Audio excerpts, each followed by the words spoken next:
I'm Raj Kumar, President and Editor-in-Chief of Devex. Thrilled to be joined by my good friend Aaron Williams, who is, of course, the Executive Vice President of RTI International. Thank you so much for being with us today. It's a pleasure to be here, Raj. Always good to be at Devex. Thank you. Thank you. Well, it's particularly a pleasure to have you today because we're talking about the big forum that Devex is about to host in partnership with RTI out in Manila. It's coming up next month. We've got another forum in Asia. This is the forum in Asia. We've got another forum coming up in Nairobi in October that we're also partnering on. And we're thrilled to be working with you on this. That's a repeat from last year. It is. That's right. It is. And so I wanted to talk to you about some of the substantive issues we're going to get into in Manila in just some weeks now.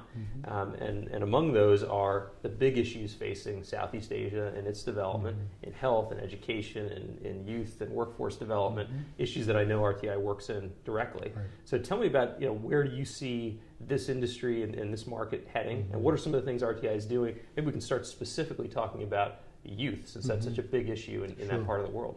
Well, I think that first of all, we're terribly excited to be your partner once again in Manila and again later on subsequently in Nairobi. And thank you for giving us the opportunity to work in such an exciting space and all the great work that you do that we're glad to be part of. Thank you. I think that we're terribly interested in Southeast Asia. Southeast Asia is a vibrant part of the world. Large portion of the young people of the world live in Southeast Asia. Those are important markets, important countries such as the Philippines, Indonesia. And we want to be actively engaged there. And so RTI has a very substantial portfolio in countries like Philippines and Indonesia. In the Philippines, we work in maternal and child health care, trying to provide better health care in conjunction with the Philippine government under a USAID funded program there. We also have a very large program in Indonesia with USAID, a very large portfolio in governance, in healthcare. And we also work with, under a new program with the Australian government in Indonesia. I'll talk a little bit about that, the Knowledge Sector Initiative. Okay. So, but in terms of youth development, I can't think of anything more important. We have a very interesting program called STRIDE, Science and Technology Support for institutions of higher learning in the Philippines, working with them, developing research capabilities and partnerships with the private sector, something that's very important. And these universities, of course, are going to be the training grounds for the youth of the Philippines in the future. Sure. And so we want to be actively engaged with them.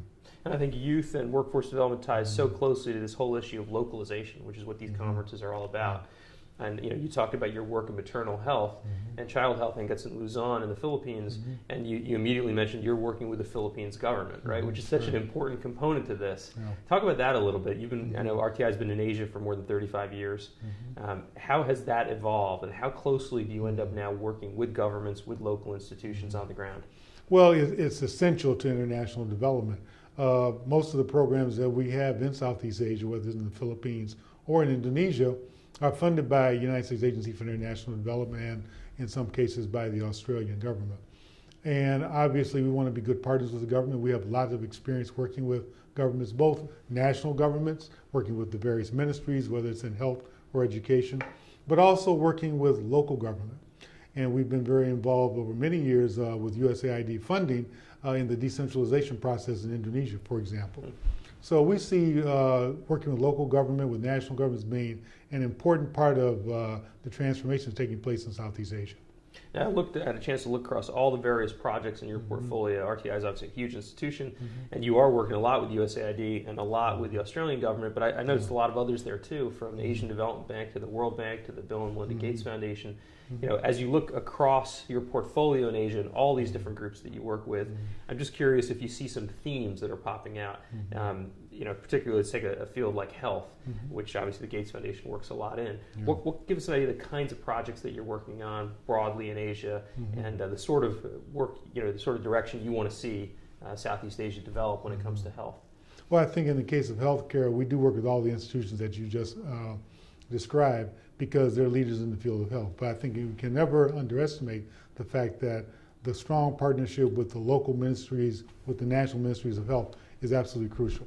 And then finding NGO partners that are active in the health sector to provide the kind of leadership and insights and grassroots engagement that we believe is important in the field of healthcare. So I think if you look at what we're doing in terms of neglected tropical diseases, and what we're doing in terms of malaria, the work we're doing in strengthening healthcare systems in the countries where we work, these are areas that we're really focused on right now. And we have support of the institutions that you mentioned. Yeah, I know RTI is a science and technology-based institution, That's right. and of course, when it comes to health, there's always a lot of conversation around the latest new innovations. Some of them are really exciting, but health systems are probably the most important place that you can focus in terms of innovation. Yeah. It's an area you're working on a lot. You have anything more you can say there about the kinds of things that you're seeing in terms of health systems strengthening? Well, we try to approach it at RISE in a vertically integrated approach. We work at the policy level with policymakers, whether it's in government or in the NGOs that work in health in the countries. We also look at trying to develop a means to compile the data required for research and for making good decisions. We also look at implementation. Can we develop local capacity in a particular health project to make sure that the projects are being implemented effectively? So, policy, data collection, survey data, using that to formulate new policies, and also making sure that what we're doing, that the evidence that accrues to us in terms of our research leads to better solutions in terms of implementation. Yeah, so much of this is about data. Actually, health ministries being able to know what's going on the ground. Yeah. I looked at a lot of the project portfolio that you work on with the Gates Foundation, for example. A lot of that does seem to be around evaluation, understanding what's working, what's not working. Making better choices. Yeah. Providing the data so that policymakers and decision makers can make better choices. Yeah, and that becomes something that international institutions like a USAID can work with local government on. Once you've got data, you're talking a common language. Yeah, and RTI, of course, has broad, vast experience, more than 50 years of experience in survey research. I mean, that's really the heart and soul of how RTI got started. So we try to make sure that we utilize those skills and that expertise on the international scale. And what about the field of education specifically? Is there anything else that you're working on in Asia, or any of the themes that you see coming out in terms of education that you want to discuss? Well, in terms of our work with USAID, for example, in a country like Indonesia, we're working with early grade reading, primary education, trying to identify ways to improve teaching techniques, and working with both governments, both national government, local government, and NGOs working in education to improve educational outcomes. And again, data collection, survey research, and trying to use that effectively for informing policymakers and decision makers is absolutely essential. And of course, you can't ignore the important part of the work that we do with teachers, trying to improve how teachers can actually deliver better teaching methods and attaining better outcomes in the classroom. Now, since our last forum in Nairobi back in October, I've been quoting you all the time as saying that's always dangerous. Yeah, you said something that's become famous now, which is that there's a foot race for talent underway in Africa. And I wonder, can that statement apply also to Southeast Asia? Do you feel like there's a real race for talent, both in terms of individual professionals and local organizations? And if so, what are you doing as RTI to go out there and find the very best and brightest? Well, I don't think there's any doubt. It's a global foot race for talent, whether it's in Africa or in Southeast Asia. And I think that we're trying to find some of the smartest people we can find to both hire at RTI and also to work with them as partners. And we look in lots of different places. We look in government, we look in the nonprofit world, we look in businesses, and we, of course, have great partnerships with research institutes in Southeast Asia, and more importantly, with universities. So we feel like we have a very good talent pool to draw on.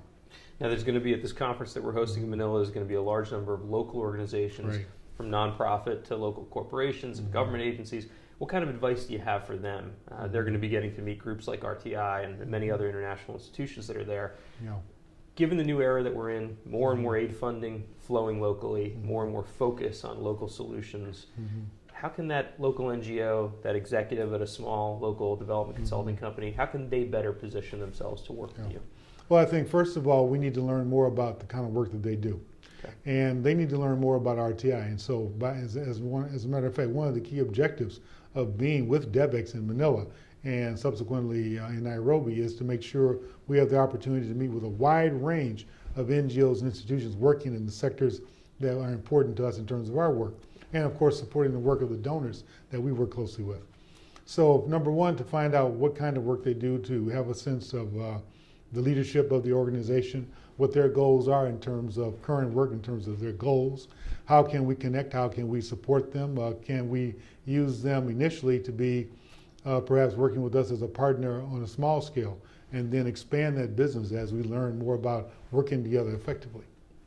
Yeah, there's so much opportunity, I think, in terms of the ability to find these local organizations, but so much of it is about giving them that chance, right? Getting them that first project that they work on as a subcontractor is what kind of gets them on that path. So that's what we're looking to do at this conference is get people face to face, give them a chance to learn from the organizations that have been doing this for many years. Well, I think it's crucial. I think that no matter how long you work in any given country, you can't know all of the institutions and organizations in the country, especially countries as large as the Philippines or Indonesia. Sure. So I think it's important for us to have on-the-ground information, and Devex provides a wonderful platform for us to engage with a wide range of potential partners in the Philippines. That's great, and we're going to be talking at this conference, obviously, a lot about the Philippines in terms of Mindanao peace process and what that means for development in the region, the Super Typhoon Haiyan and the recovery and reconstruction effort that's going to take place after that. But we're also going to look at the whole of Asia, and I'm just curious, you've talked a lot about the Philippines and Indonesia, two places RTI works a lot. What are some of the other countries where you work or other places where you might want to work in the future? Well, certainly we have our eye on expanding our work in places like Vietnam, Myanmar. We want to continue to do our work in Thailand, in India. So we have our eyes set on targets in other countries. Right now, of course, we have such a broad portfolio in Indonesia and in the Philippines that we want to do the best possible job we can there of implementing our programs. But we certainly have aspirations for expanding. And of course, one cannot ignore the importance of China. And so we intend to expand our work in China also. Okay, fantastic. And we do manage to meet a lot of different partners when we attend the Devex conferences. I think because we are headquartered in the United States and Southeast Asia is a long way away, that it's hard sometimes for organizations to get their arms around a large American institution. So this gives us a chance to break down some of those barriers.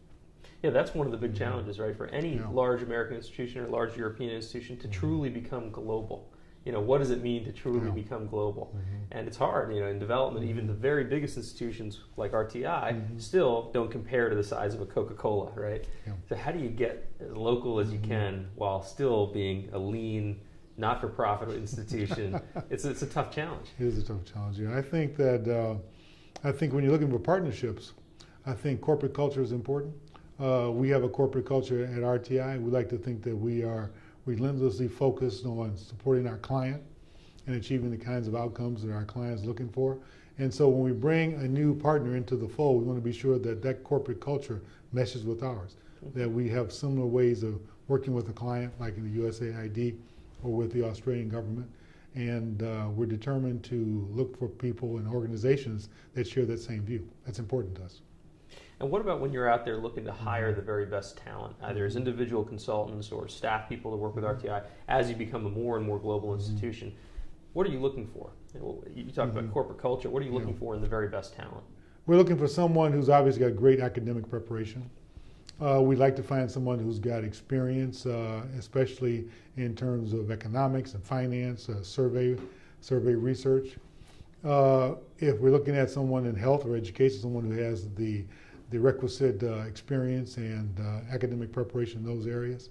But we also want people who are really, not only are they theoreticians, but also people who roll up their sleeves and get the work done at the grassroots level, because we pride ourselves on really making a difference at the level of the individual, trying to have improved educational outcomes in the classroom, in a remote health clinic in the Philippines or in Indonesia. So we need to have somebody who has the ability to not only think big and understand the big picture, but also to make a difference at the local level.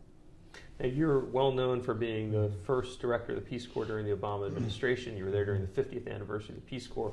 Obviously, it gave you a very global view about what's happening in development. You retain that view as you join the global institution, RTI. I'd like to know, when you think about young people who want to get into this field, how important is passion? In addition to the academic preparation and the technical skills, how much does it matter what the end goal is here, that we're trying to achieve development together? Oh, I think you put your finger on it.